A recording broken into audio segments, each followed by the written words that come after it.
পাচ্ছি আজকে, কিন্তু তার মানে নয় আমাদের শক্তি ক্ষয় হয়েছে। ছাত্র সমাজের শক্তি সম্বন্ধে আপনাদের ধারণা নয়। আপনারা যদি সে কথা চিন্তা করেন তাহলে আপনারা ঘরের ঘরে আছেন। ছাত্র সমাজের শক্তিমত্তা সম্বন্ধে আপনাদের কোনো ধারণা নাই। আর জাহাঙ্গীরনগরে শুধুমাত্র রাস্তায় আন্দোলন রেখেছে আমরা জানি। আমরা আমাদের আন্দোলনকে চলমান রাখার জন্য আজকে প্রোগ্রামটি রেখেছি এবং আপনাদের সকলকে প্রস্তুতি নিতে হবে।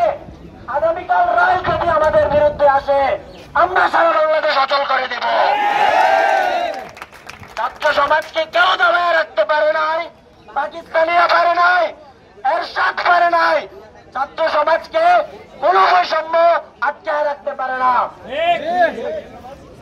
আমলাতন্ত্রের উপরে যে ভর করে আছে দেশ, এই আমলাতন্ত্র যদি অযোগ্যদের হাতে চলে যায় তাহলে এই দেশ কোথায় গিয়ে ঠেকবে আপনারা বলেন?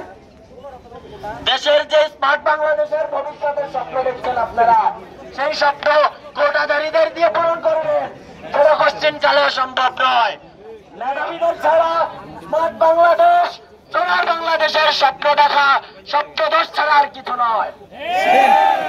বন্ধুগণ, তাই আমাদের দাবি মেধাবীরা যেন বঞ্চিত না হয়, একটা মেধাভিত্তিক সমাজ যেন গঠিত হয়, মেধাভিত্তিক একটা রাষ্ট্র যেন প্রতিষ্ঠিত হয়।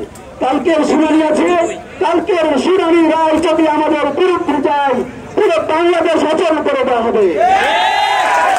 এটা থেকে কোনোভাবে আপনারা আমাদের বানানি বেড়াবেন না। আগামীকালকে যেহেতু রায় খুব শক্তিশালী হবে, আমাদেরকে পর্যায়ে জানিয়ে দিতে হবে। আমরা যতক্ষণ পর্যন্ত না আমাদের দাবি মানা হবে, সঠিক ও ন্যায্য রায় প্রদান করা হবে, আমরা শান্তি করব না। আমরা